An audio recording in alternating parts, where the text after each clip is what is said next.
I didn't realize my marriage had ended until my husband introduced me as someone else. We were standing in a sunlit courtyard just off the Arno, marble underfoot still warm from the afternoon heat. A long table had been set with wine glasses and small plates, the kind of casual elegance Julian loved to perform in front of other people. This was supposed to be our retirement trip. 27 years of work, sacrifice, and compromise wrapped up in Italy. His idea. His promise. He had his hand on my lower back when the group approached. 2 men from an international firm he'd been consulting for, their wives, and a woman I didn't recognize. Tall, polished, too comfortable beside him. Julian smiled that smooth, professional smile I'd watched him use in boardrooms for decades. "Everyone," he said, lifting his glass. "This is Sophia, and this," his hand slipped off me, "is Margot. A friend." A friend. The word landed wrong. Softly spoken, casually delivered, but it cracked something deep in my chest. For half a second, I waited for him to fix it, to laugh, to say my wife, to correct himself the way people do when they misspeak. He didn't. No one laughed. No one moved. The silence stretched, thick and uncomfortable, broken only by the sound of cutlery from another table. One of the men glanced at me, then back at Julian. His wife's smile faltered. Sophia didn't look surprised. She looked relieved. I felt heat rush to my face, but I didn't let it show. Years of swallowing discomfort had trained me well. I straightened my spine, lifted my chin, and met Julian's eyes. He wouldn't look at me. "Friend?" I said calmly. Even my voice surprised me. Steady, clear. Julian finally glanced my way, irritation flickering across his face like I'd interrupted him. "Margot?" I didn't let him finish. "That's interesting," I said. "Because on the flight over, you called me your wife." A few heads turned. The wives shifted in their seats. Someone cleared their throat. Julian's smile tightened. "This isn't the time." I looked at Sophia then. Up close, she was younger than I'd first thought. Early 40s, maybe. Expensive watch. Confident posture. She held Julian's arm like it belonged to her, fingers resting easily where mine had been moments ago. "Did you know," I asked her gently, "that we've been married for 27 years? Her eyes flicked to Julian. Just once. That was all the confirmation I needed. Julian exhaled sharply. "Margot, please, you're embarrassing me." Embarrassing him, not humiliating me, not erasing decades of shared life in front of strangers. Embarrassing him. Something settled inside me then. Not anger, not hysteria. Clarity. I turned back to the group. "I apologize for the confusion," I said. "It seems I've been miscast." One of the wives murmured something under her breath. The men stared at their glasses. Julian's jaw worked like he was grinding down words he didn't want to say. "Let's step aside," he whispered urgently. "You're making a scene." I smiled. A small one. Controlled. "No, Julian, you did." I reached for my bag, slinging it over my shoulder. My hands didn't shake. I made sure of that. Then I looked at him. Really looked. At the man who had taken my career pauses as entitlement. My loyalty as background noise. My presence as optional. "I hope you enjoy the rest of your evening," I said. "All of you." I didn't wait for a response. I walked out of the courtyard, heels clicking against stone, my pulse loud in my ears. I didn't run. I didn't cry. I didn't look back. The street outside was busy with tourists and locals weaving past each other, laughter and language blurring together. Life moving on, indifferent to the collapse happening inside my chest. I walked until the noise faded, until I found a quiet stretch near the river. Then I stopped. My hands shook then, hard. I pressed them together, breathed through it. I thought of our house back in Charleston, the accounts I managed, the retirement funds I'd structured carefully over the years while Julian focused on himself, the inheritance my mother had left me, untouched by him because I'd insisted on keeping it separate. I thought of my daughter. How she'd once asked me why her father never introduced me the same way he used to. I pulled out my phone. Julian's name flashed on the screen before I could unlock it. I ignored it. Let it ring. Let it go silent. I scrolled to a different contact. Someone I hadn't spoken to in years, but who had told me once, very clearly, to call if I ever needed to protect myself. My thumb hovered for just a second. Then I tapped. "Hello?" came the voice on the other end. "It's Margot Hale," I said. "I'm in Italy, and I need to move quickly." There was a pause. Then, "Are you safe?" "Yes," I said, and I meant it. "But I won't be if I hesitate." "All right," she said, voice sharpening. "Start from the beginning."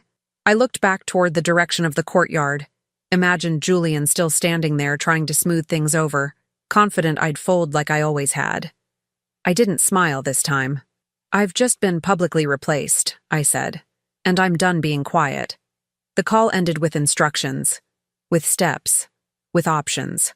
As I slipped my phone back into my bag, something else settled in my chest. Resolve. Cold. Focused. Julian thought introducing me as a friend would erase me. He was wrong. That night in Italy wasn't the end of my marriage. It was the beginning of his consequences. When I think back now, the warning signs weren't subtle.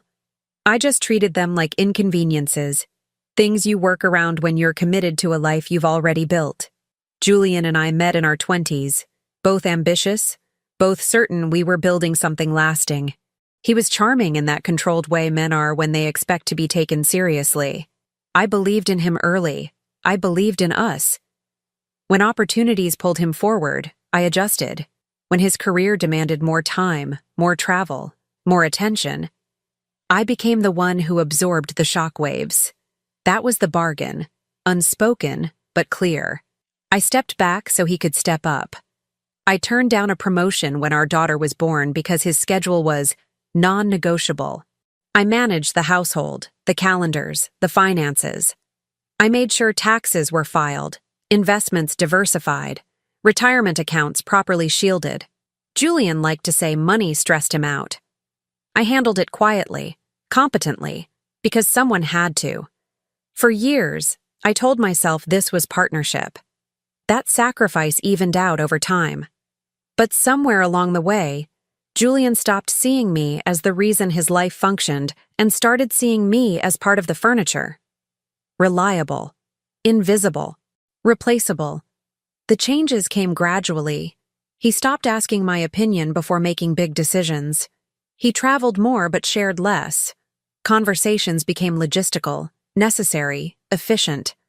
When I tried to talk about us, about what retirement would look like, how we'd finally slow down, he'd nod without listening, eyes already somewhere else. He also stopped introducing me properly. At first, I brushed it off. Margot, instead of my wife.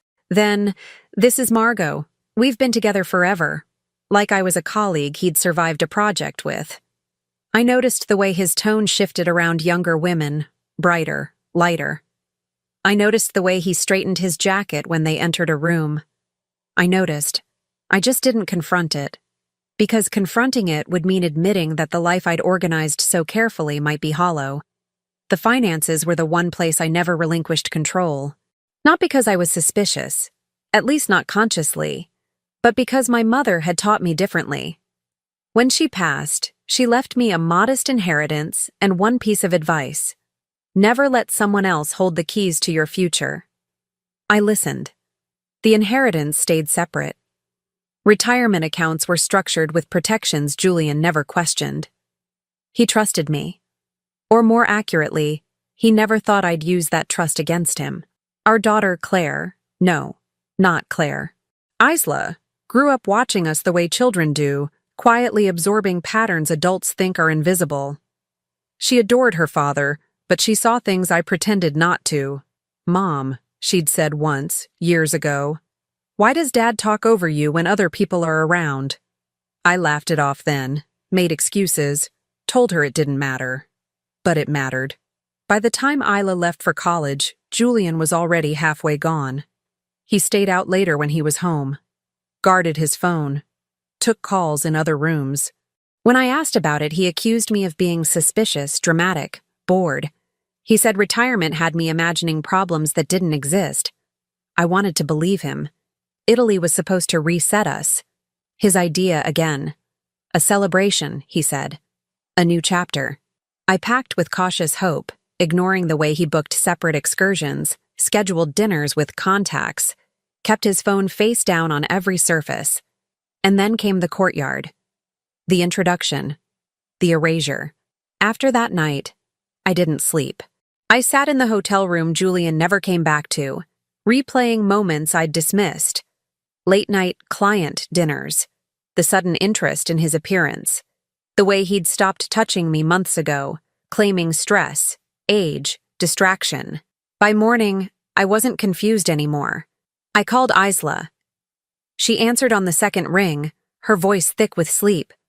"Mom, I need to ask you something," I said. "And I need you to be honest." That woke her up. I could hear it in her breathing. "Okay. Have you met someone with your father?" I asked carefully, who seemed more than professional?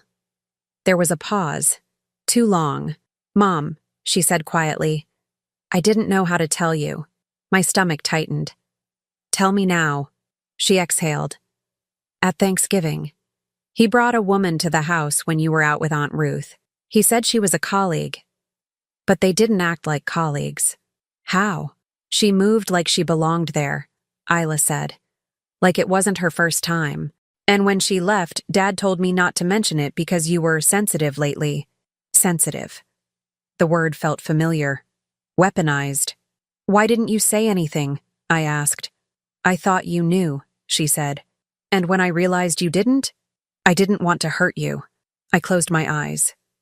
"You didn't," I said. "He did." We stayed on the phone for a long time after that. She apologized. I told her not to. She told me she supported me. I told her I wasn't sure what came next. But I knew one thing with certainty. What happened in Italy wasn't a misunderstanding. It was confirmation. And everything Julian had taken for granted, my silence, my loyalty, my restraint, was about to become very expensive. By the time the sun rose over Florence, the shock had burned off. What replaced it wasn't rage. It was precision. I showered, dressed, and packed my suitcase without hesitation. I didn't touch Julian's things. I didn't leave a note. I treated the room the way I treated him now, like something I was done managing. At the front desk, I asked for a separate bill and a transfer to a smaller hotel across the river. The clerk didn't ask questions. People rarely do when you speak calmly and decisively.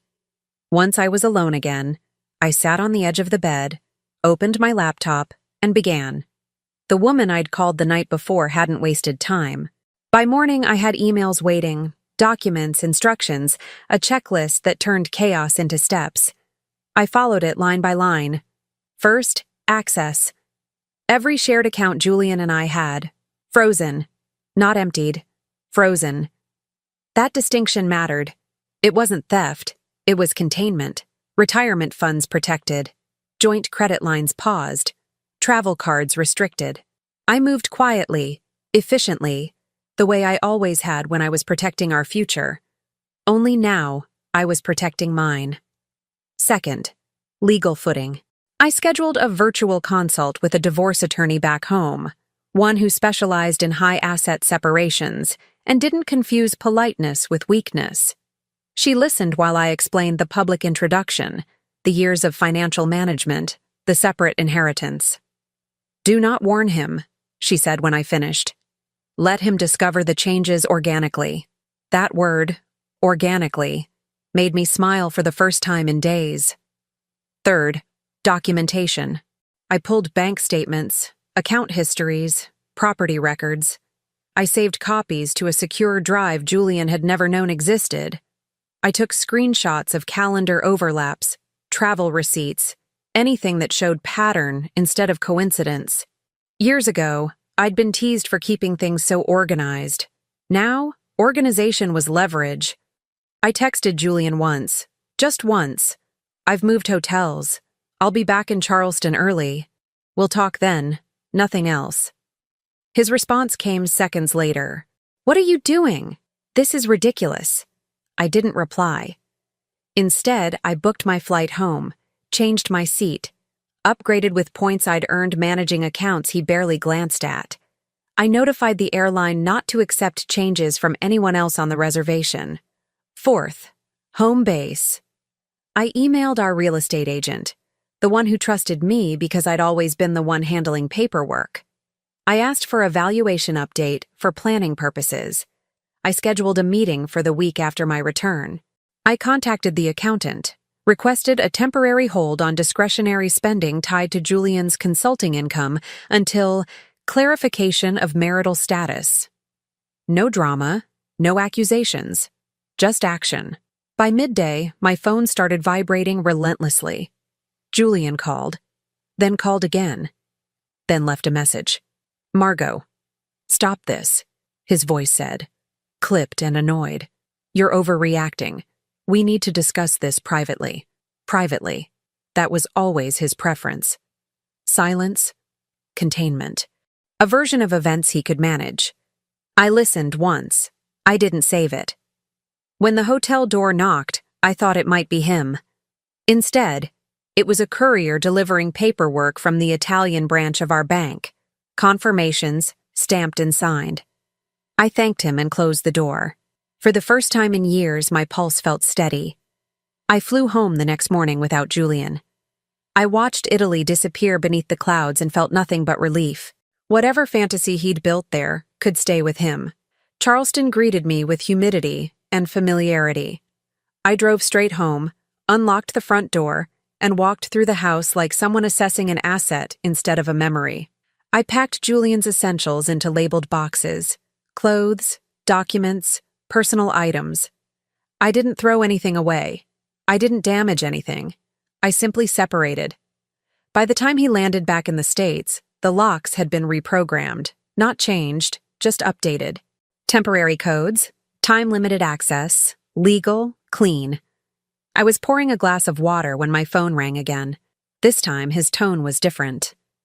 "What did you do?" Julian asked. Not angry. Not yet. Uncertain. "I reorganized my life," I said. "My cards aren't working," he snapped. The bank says the accounts are under review," I finished. "Which they are." "You can't just do this," he said. "You don't get to decide everything." I looked around the quiet kitchen, the schedules I'd kept, the finances I'd managed, the life I'd maintained while he drifted elsewhere. "I already did," I said. There was a pause, a long one. "Margot," he said, slower now.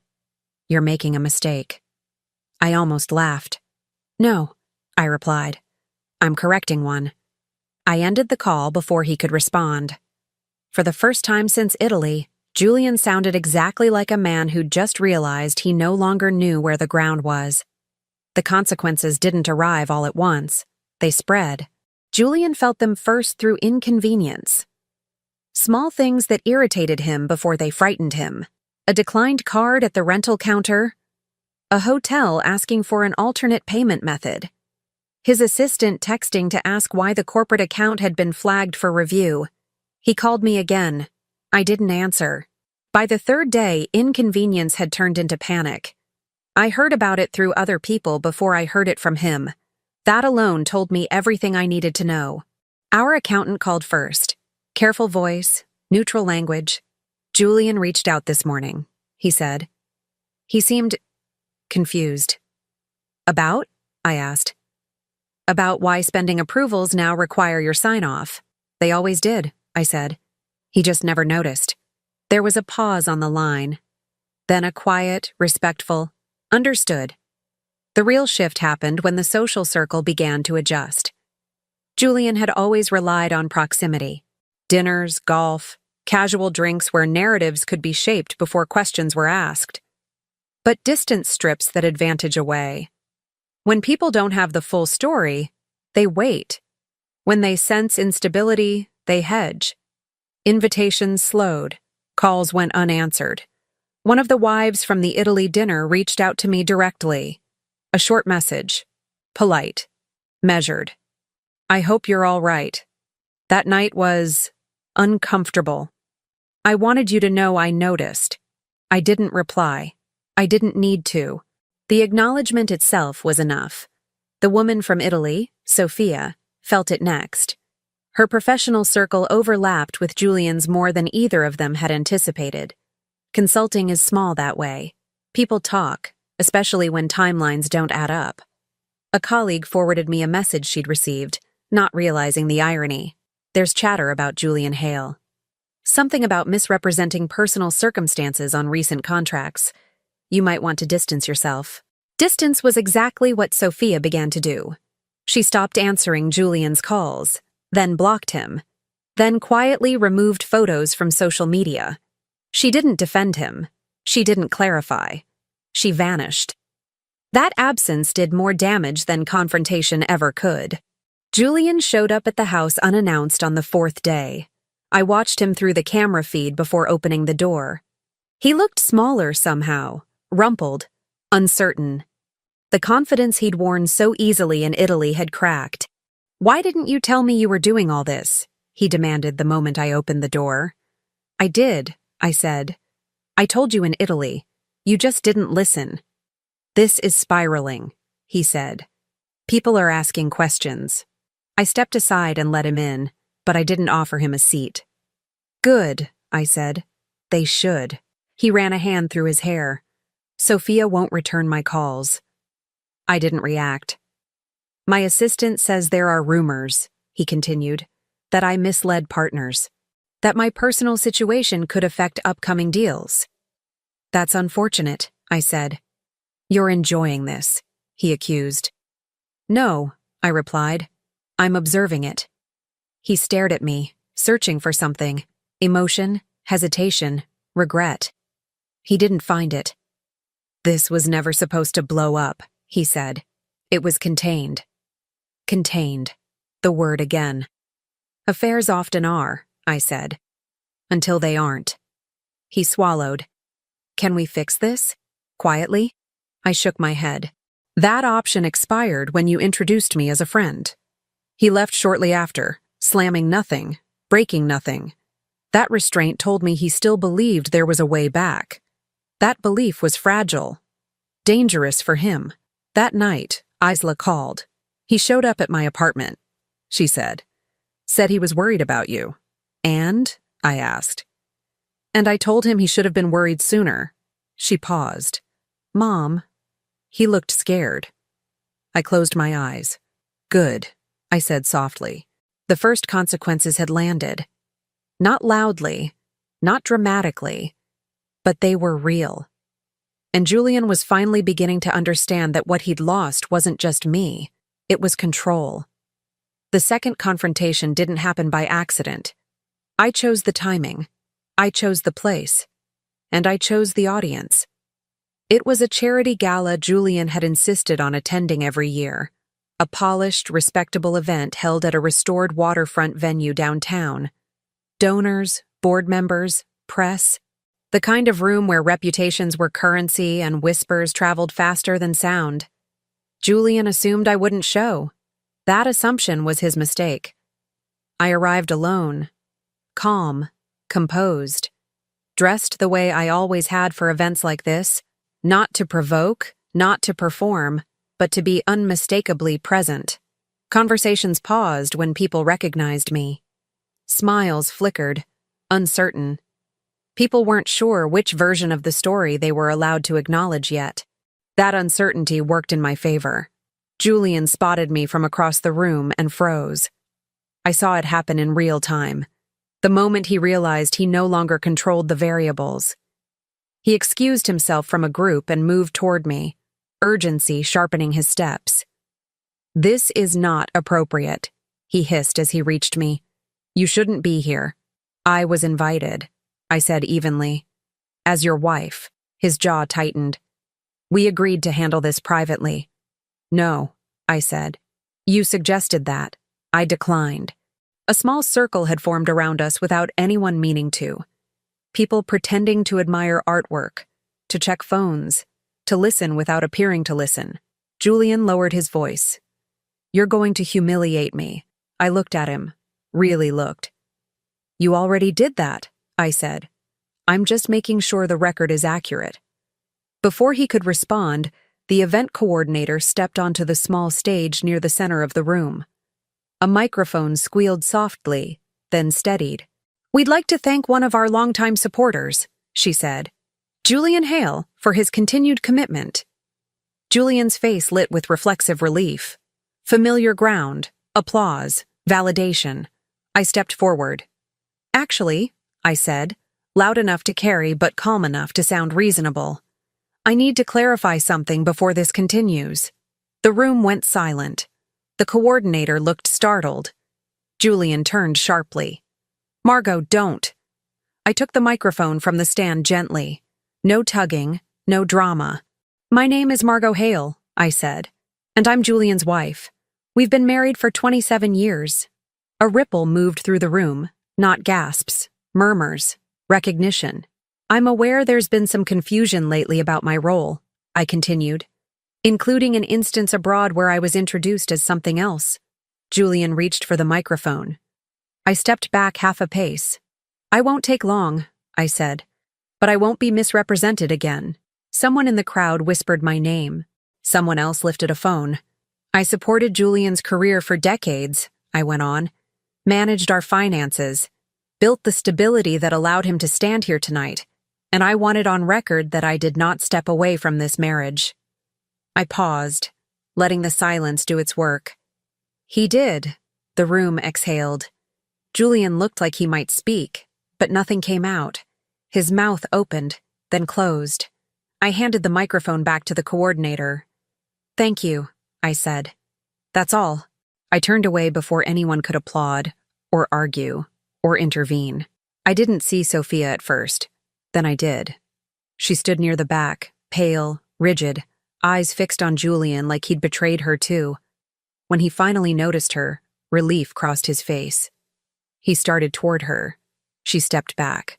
Not dramatically, not loudly, just enough to be unmistakable. Later, I heard she left through the side exit before the speeches resumed. Didn't say goodbye. Didn't answer calls afterward. The timing of her disappearance was noted by more than a few people. Julian didn't follow her. He couldn't. Too many eyes, too many questions, too much damage unfolding all at once. I left shortly after. I didn't rush. I didn't linger. I walked past people who looked at me with something new in their expressions. Respect, sympathy, recalibration. Outside, the night air was cool. The city lights reflected off the water in long, steady lines. My phone buzzed as I reached my car. A text from Julian. "You've destroyed everything." I stared at the screen for a moment. Then I typed back. "No, I corrected the story." I drove away before he could reply. By morning, the clip was circulating. Not sensationalized, not edited cruelly. Just clear. A woman standing up. A man exposed without insults or theatrics. Julian had lost something in that room he'd never get back. Credibility. And this time, there was no way for him to introduce himself out of it. Julian didn't collapse immediately. He tried to recover. That was his instinct. To control, to reframe, to smooth rough edges until people doubted what they'd seen with their own eyes.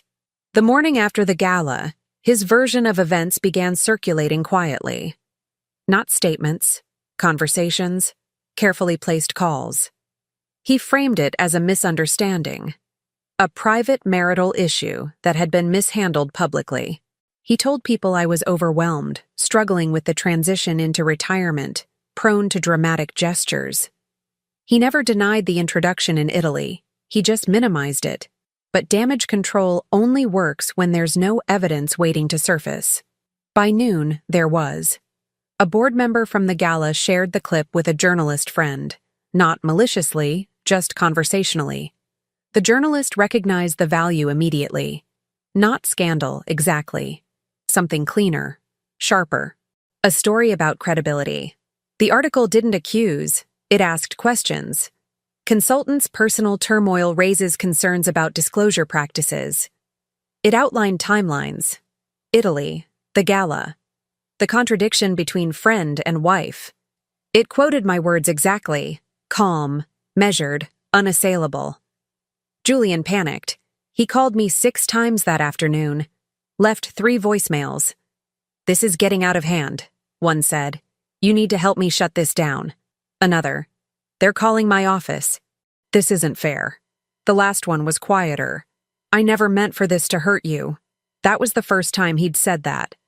It was also far too late. The receipts arrived next, not from me, but from people Julian had underestimated. A former colleague leaked an email thread showing Julian misrepresenting his marital status on a conflict of interest disclosure months earlier. A small omission, technically defensible, optically devastating. Someone else posted a screenshot of a conference registration listing Sophia as his partner. The date predated Italy by nearly a year. None of it was sensational. That was the problem. It was factual. By evening, the conversation had shifted. No longer about a marriage, about trust, about whether Julian's word meant what it used to. The hashtag started quietly, just his name. Then phrases like full disclosure and professional ethics attached themselves. Julian tried to respond publicly once. His statement was polished, legal, hollow. "I regret any confusion caused by recent personal events. My professional conduct has always met the highest standards." The silence afterward was louder than outrage. Sponsors paused engagements. A consulting contract was delayed pending review. A speaking invitation quietly disappeared from his calendar. He called me again that night. This time, I answered. "Why aren't you stopping this?" he demanded. "I didn't start it," I said. "You could clarify," he said. "You could say it's private." "I did," I replied. "At first, you chose public." He was breathing hard. "They're destroying me." I thought of Italy, of the way he'd said friend without hesitation. "No," I said. "They're believing you." He went quiet. "What do you want?" he asked finally. That question used to make me feel powerful. Now it just felt sad. "I want distance," I said, "and honesty. Neither of which you're offering." He hung up without saying goodbye. By the end of the week, Sophia's name surfaced in the conversation, not attached to me, but to him. Her firm released a short statement affirming its commitment to transparency and ethical standards. She didn't mention Julian. She didn't have to. I heard through Isla that Julian had tried to see her again, showed up at her office, waited in his car, left messages that went unanswered. She told him to stop contacting her, Isla said. Said he was a liability. I closed my eyes, absorbing that word. Liability. It was a term Julian used to throw around casually, about people, about risks. Now, it belonged to him. The final blow came quietly. An internal review concluded he'd failed to disclose a personal relationship that intersected with his consulting work. Not illegal, but unacceptable. His firm severed ties. No press release, no announcement, just an email that ended with effective immediately. Julian didn't call me after that. He didn't need to. The escalation had reached its peak. The narrative had turned. The man who once controlled rooms now avoided them, and I hadn't raised my voice once. I stood in the kitchen that evening, phone face down on the counter, and realized something important. This wasn't revenge fueled by anger. It was accountability catching up to a man who'd mistaken my silence for weakness. And there was still more to come. The legal dismantling was quieter than the public collapse, but far more permanent. By the time Julian realized how exposed he was, the framework was already in place. Filing submitted, motions prepared, protections activated months, sometimes years, before he'd ever imagined needing them. The divorce petition landed with surgical precision. No accusations, no emotional language, just dates, structures, documentation, a clear outline of marital assets versus protected property. My inheritance, untouched. Retirement accounts traced to my management. Joint assets frozen pending equitable division. Julian's attorney called mine within hours. They asked for flexibility. They got silence. The house was the first domino. Not because I wanted it, but because Julian needed liquidity. Without consulting income, without sponsorships, without access to joint funds, he couldn't maintain appearances. Mortgage payments stalled. Taxes loomed. I didn't gloat. I let the process do its work. The court granted me temporary exclusive use of the home. Julian moved into a short-term rental paid for by a credit line that would soon disappear. His name was removed from discretionary accounts. Spending limits imposed. Oversight required. He wasn't used to oversight. Custody was simpler. Isla was an adult, but her affidavit mattered.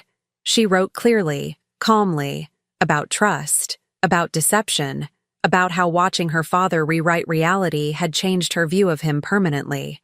Julian read it in court and didn't look up once. Family fallout followed fast. His father called me directly, not to argue, not to defend his son. To apologize, he said, for raising someone who thought this was acceptable. He withdrew financial support Julian had relied on quietly for years, consulting bridges, introductions, soft landings. They vanished overnight. Julian's brother followed suit. I can't be associated with this, he told him, according to Isla. Not professionally, not personally. Even his mother stopped taking his calls. Isolation is louder than anger. Julian learned that quickly. Sophia didn't resurface, not publicly, not privately. Her firm promoted someone else into her role. She moved cities, rebranded, severed the past cleanly. She survived. Julian didn't. By the third month, the court finalized asset division. I retained the house. He received a reduced settlement structured over time, conditional, monitored, revocable under breach. No lump sum, no freedom. He sold his car, then his watch, then furniture from the rental he couldn't afford anymore. He tried consulting independently, but trust doesn't regenerate on demand. People remembered.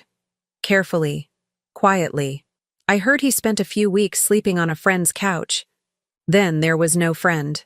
The final hearing lasted less than an hour. The judge didn't lecture, didn't moralize, just confirmed compliance and issued the decree. When it was over, Julian stood as if waiting for something else to happen, some dramatic reversal, some acknowledgement of loss. None came. Outside the courthouse, he tried one last time. You didn't have to ruin me, he said. I met his eyes. I didn't ruin you, I replied. I stopped protecting you. That distinction landed harder than any insult could have. I walked away without looking back. Later that night, Isla came over. We sat at the kitchen table, the same one where I'd once balanced budgets and birthdays and everything in between. You okay? She asked. I nodded. I am. And for the first time since Italy, that wasn't a promise. It was a fact. Julian was no longer my problem. He was just a consequence. Living proof of what happens when you mistake loyalty for immunity. The last time Julian and I met, there were no lawyers, no microphones, no audience waiting to decide who they believed. Just two people in a nearly empty office with beige walls and a humming air vent that never quite shut off. He had asked for the meeting. Not formally, not through counsel. A message sent late at night that read more like a confession than a request. Please. I need to see you once more. I agreed for one reason only. I wanted the ending to be unmistakable. He was already there when I arrived, sitting too straight in a chair meant for waiting, hands folded like he was afraid they'd betray him if left loose. He looked older. Not dramatically, not tragically, just stripped of polish. No tailored suit, no confident posture. The man who once controlled rooms now looked like someone hoping not to be asked to leave one. Thank you for coming, he said, standing too quickly. I didn't sit. I placed my bag on the table and remained where I was. You have 10 minutes, I said. He nodded, swallowing. I won't take long. There was a pause, heavy with everything he didn't know how to say. I never wanted it to end like this, he began. I said nothing. I made mistakes. he continued. I didn't think. No, I interrupted calmly. You thought. You just chose yourself. He flinched. That was new. I lost everything, he said quietly. My work, my family, even her. I didn't respond. I know you think I deserve it, he added. Maybe I do. But I'm asking for mercy, Margot. Not forgiveness. Just mercy. I studied him.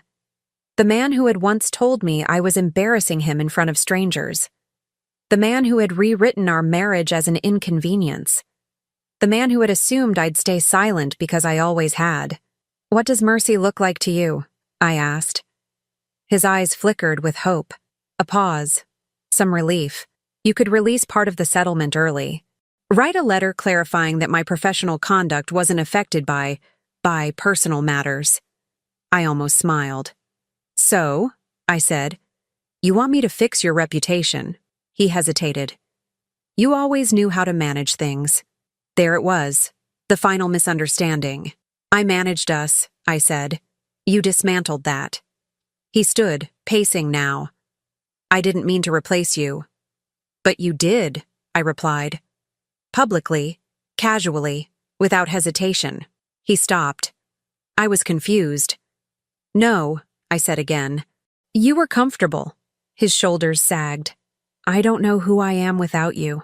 That almost hurt. Almost. But grief without accountability is just another form of entitlement.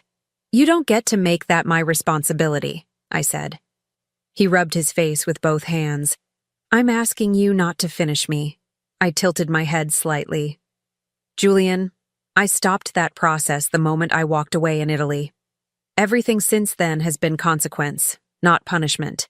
He looked up at me then, eyes red-rimmed, searching. I loved you, he said.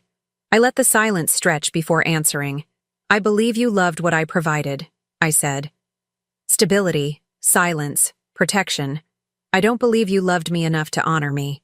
The words landed. I saw it in the way his breath stuttered. I can change, he said quickly. I'm different now. Losing you. You didn't lose me, I said. You discarded me. And I chose not to crawl back. He opened his mouth, then closed it. I glanced at my watch. 2 minutes. Desperation sharpened his voice. If you walk away now, this is permanent. Yes, I said. That's the point. He stepped closer. I built my life around you. No, I corrected. You built your life on me, and you never checked the foundation. I picked up my bag. Margot, he said, voice breaking. Please. I turned toward the door. You introduced me as a friend, I said over my shoulder. So let me give you some friendly advice. He waited, breath held. Next time you erase someone, I said, make sure they weren't the one holding everything together. I opened the door. Goodbye, Julian. He didn't follow me. He didn't call out. He stayed exactly where he was, alone, finally facing the silence he'd relied on me to absorb for decades. I walked down the hallway, heels steady, pulse calm. There was no triumph, no bitterness, no lingering urge to look back, just clarity. The confrontation was over, and so was he. 3 years later, Italy comes back to me sometimes, not as a wound, but as a reference point. Not the courtyard, not the word friend, but the moment after, the walk away, the breath I took when I realized I could leave and nothing would stop me. That's where my life actually restarted. The house in Charleston no longer feels like something I defended. It feels like something I chose. I renovated slowly, intentionally. Light where there had been heaviness. Space where I'd once folded myself smaller to accommodate someone else's needs. The kitchen table is still there, but now it hosts conversations that don't require me to translate myself. I went back to work, not because I needed to prove anything, but because I wanted to. Consulting on my own terms. Short contracts. Clear boundaries. People listen when you no longer need their approval. I hadn't lost my competence during my marriage. I'd just been donating it without acknowledgement. Isla visits often. She's steadier now, more discerning, Watching the way she navigates relationships, I know something important broke the cycle. She doesn't excuse discomfort. She names it. She doesn't confuse silence with maturity. One night over dinner, she said, "I didn't realize how much you carried until you stopped." Neither did I. Julian surfaces occasionally, not directly, but through echoes. Someone mentions he moved again, that he's working part-time for a firm that once wouldn't have made his shortlist, that he avoids places he used to dominate. His name no longer tightens my chest. It barely registers. That surprised me more than the betrayal ever did. Revenge stories like to end with spectacle, with victory posed like a photograph. But real transformation is quieter. It shows up in mornings without dread, in decisions made without negotiation, in the absence of tension you once thought was normal. I don't wonder what I could have done differently anymore. I know exactly what I did right. I left. I didn't bargain my dignity for comfort. I didn't soften the truth to preserve someone else's image. I didn't stay loyal to a version of love that required my erasure. Julian once told me I was embarrassing him. Now, the irony is almost elegant. The only thing I regret is how long I mistook endurance for virtue. Betrayal doesn't just break trust, it clarifies it. It shows you who benefits from your silence and who fears your voice. I don't hate him. Hate keeps you tethered. I don't forgive him either. Forgiveness is optional. Freedom is not. If I've learned anything, it's this. The most dangerous moment for someone who underestimates you is when you stop trying to be understood and start acting in alignment with yourself. That call I made in Italy didn't destroy a marriage. It dismantled a lie. And in its place, I built a life that finally belongs to me. Thank you for staying with me until the end. If this story meant something to you, if it hit close to home or gave you a new perspective, tap that hype button and let it know. I'd really love to hear your thoughts or your own experiences in the comments.